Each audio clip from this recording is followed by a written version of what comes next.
Hey, this is Illy Vish from Spiritual Gangster Certified, and if you haven't heard about Anchor and the fact that it's the easiest way to record a podcast, let me put you on. First of all, it's free, and we know we can't get any better than free. And it has creation tools that allow you to record and edit your podcast right from your phone or from your computer. And Anchor will distribute your podcast for you, so you don't have to do any extra footwork. They'll send it over to Spotify, Apple Podcasts, and many, many more podcast platforms. You can also make money from your podcast with no minimum listenership, so tell me where you're going to find that. Can't find it anywhere else. So it's everything you need to make a podcast all in one place. You want to make sure that if you want to start a podcast, that you go get the free Anchor app at anchor.fm to get started.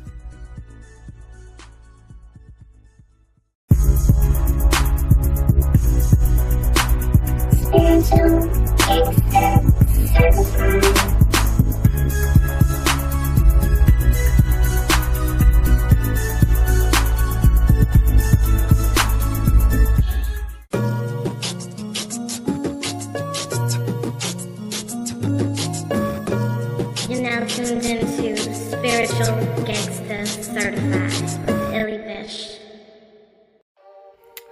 Hey everybody, this is kind of like a mini episode that is going up for the podcast. This is Illy Vish or Janae, and I wanted to talk about the Great Conjunction.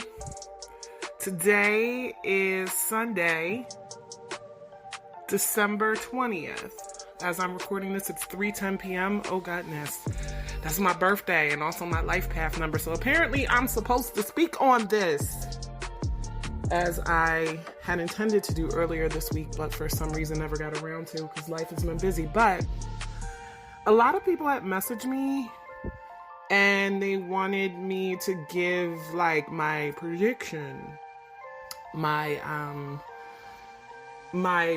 basic, I guess, understanding of how the alignment of Saturn newly in Aquarius and Jupiter newly in Aquarius, which is what we're talking about when we say the Great Conjunction, how that was going to affect everyone. And it's interesting because I've talked about a lot of transits before. I mean, on an individual level, I've talked about both Saturn and Jupiter going into Aquarius. Matter of fact, there is up on the spiritualgangstercertified.com website a workbook for Saturn and Aquarius. I will put the link to it in the the episode description, so y'all can get at it if you want to.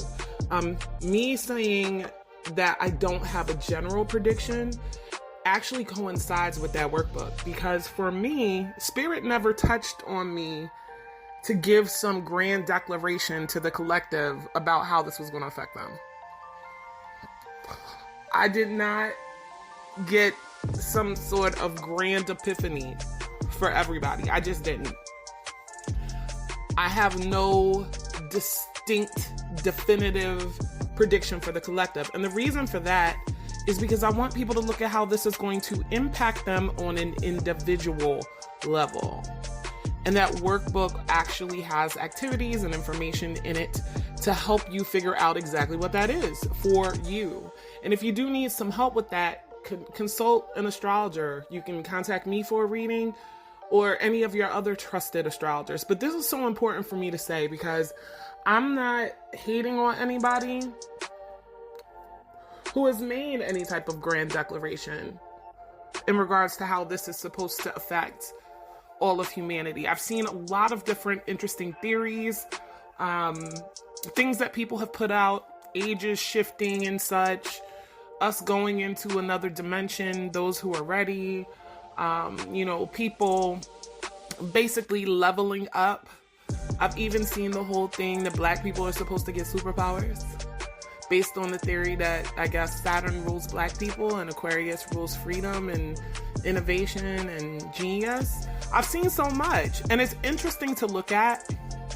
I love hearing people's ideas, But I don't have a general one for everybody. Instead, I want to kind of go over how you can look at your chart,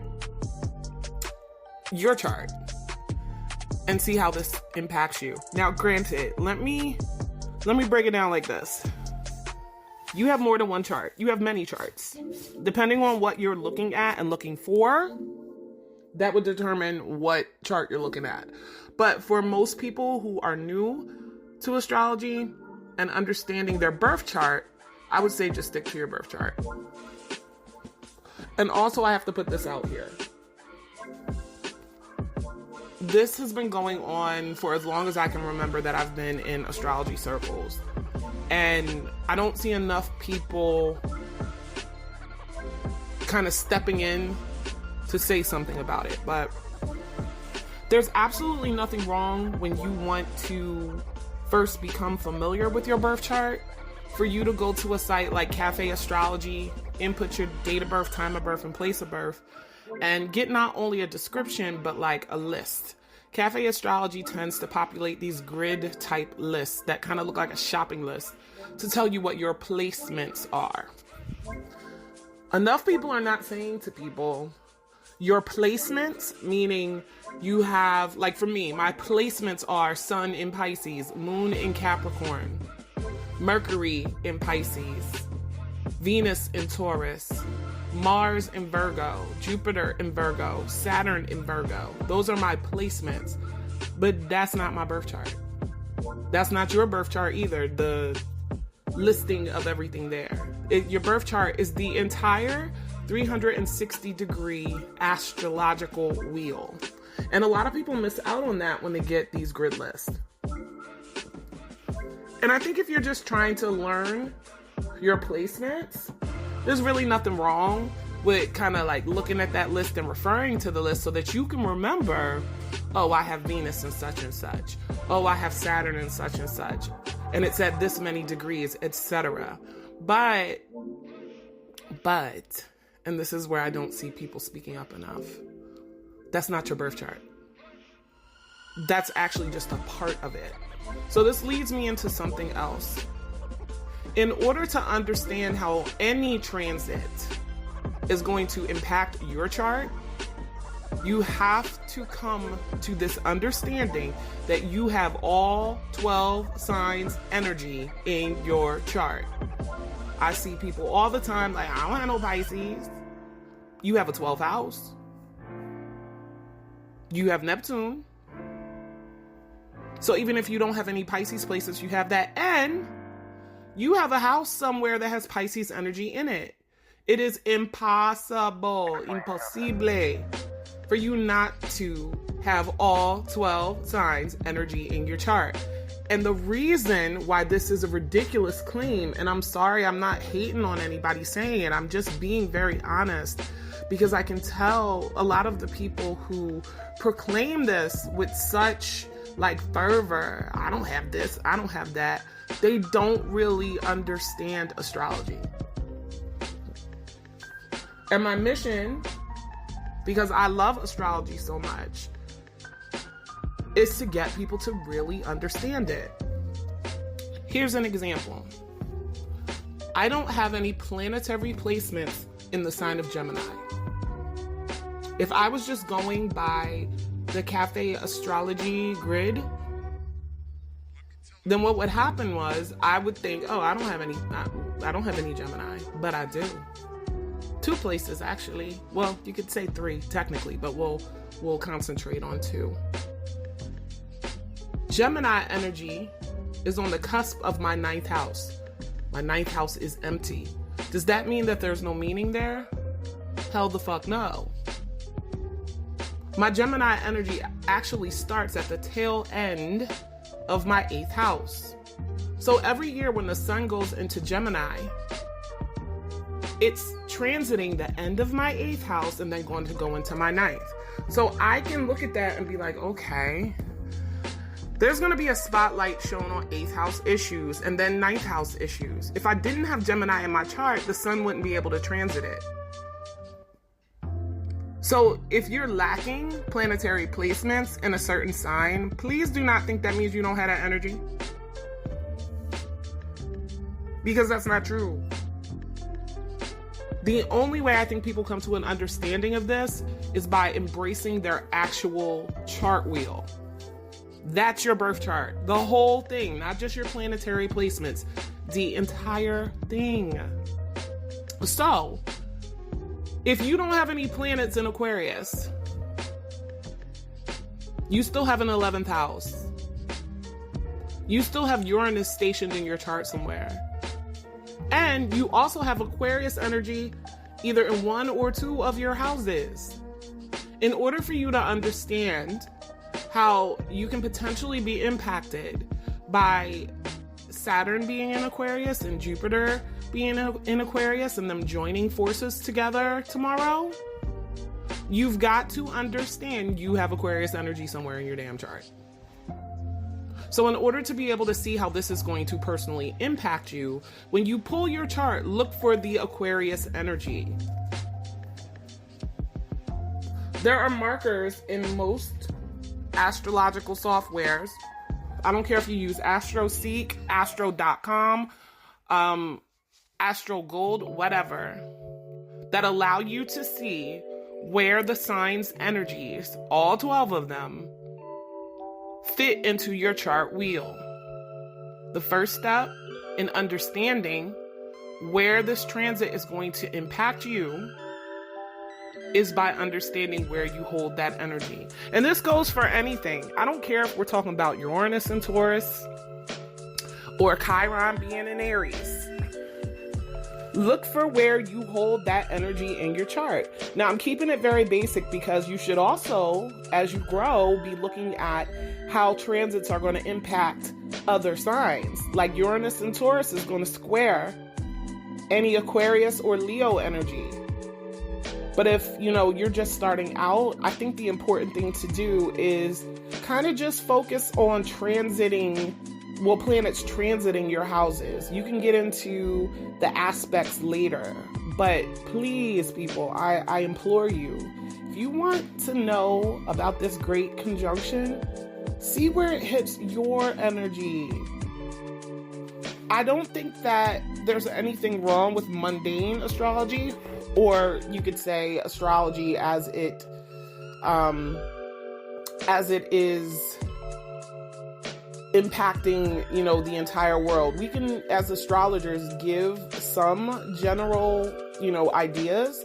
And that workbook that I was telling you about Saturn and Aquarius specifically talks about the themes of Saturn and keywords of Saturn and the themes of Aquarius. And it also talks about the last time we were under this influence, which happened to be during the Rodney King beating, subsequent trial and acquittal of the officers, and the LA riots. So when you look to the keywords for Saturn, which rules government, restrictions, rules, the police would fit in there, and then Aquarius, rebellion, revolution, you can see why there were riots. You can see that the energy at that time was supportive of that sort of thing. Right? So on a collective scale, yes, you could go, okay, I understand how that all comes together. But what you shouldn't do is look at this general explanation and just think, okay, it's going to affect me in the general way it's going to affect the world. Nah, check your chart. The energy that you came into being with is the energy that's most comfortable and natural to you. Everyone's is different. So that means everybody is impacted differently. So if you really want to make the most of this transit, if you really want to make the most of this great conjunction, you've got to understand where in your chart it's occurring, where the planets of Jupiter and Saturn are going to traverse through your chart, and if you want to get more complicated, what impact they're going to be making via aspects to other planets and places in your chart. It's really that simple. So I'm not trying to discourage anybody from watching videos, reading articles, or anything like that about, the transit in general, what Jupiter in Aquarius will bring, what Saturn in Aquarius will bring. But the answers that you really seek, because let's be honest, when most people start getting into astrology, yes, there may be a part of them that wants to understand other people, but most people start with wanting to understand their own energy. In a way, it's kind of self-serving, and I don't necessarily think that's a bad thing, because knowing thyself is so important. So use that energy. Know yourself. See where any transit is going to impact you. By the time we get to February, and there'll be like 6 planetary bodies in Aquarius, you need to know where that's going to be hitting your chart, because you damn sure are going to be impacted. But are you going to be impacted in the same way as somebody else whose chart is set up completely differently from yours? No.